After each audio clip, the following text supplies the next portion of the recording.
You're absolutely right. A health insurance exchange would be awesome for the state of New Hampshire, without a doubt. And I was the key person that voted against them, and I'll tell you exactly why.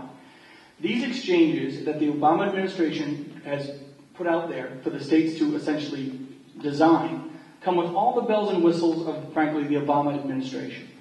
There is not one exchange in this country that is being designed or has been set up that is financially sustainable.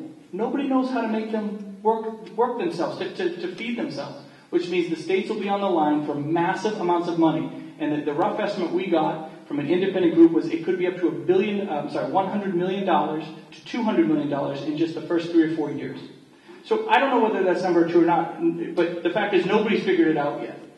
So I was not going to, and by the way, this was a 3-2 vote, and I guess you could call me the swing vote on it. 5 Republicans, and it was hotly debated. Some Republicans wanted it, some Democrats didn't want it. So it was a very nonpartisan issue, believe it or not.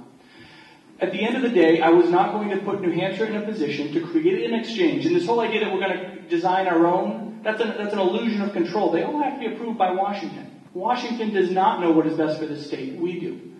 So I wasn't going to put the state in any position where we would have a massive amount of financial burden, likely leading to a broad-based tax, like a sales or income tax, to pay for it, and have all the bells and whistles of the Obama administration. Things like price controls. You know what happens when Washington artificially puts price controls? All the specialists run out of the state. It just wouldn't, it's not right for us. A real exchange that provides insurance companies to come into a centralized location, really compete in the private sector, driving costs down, that makes perfect sense. But that is not what this was. This was a horrible version of that.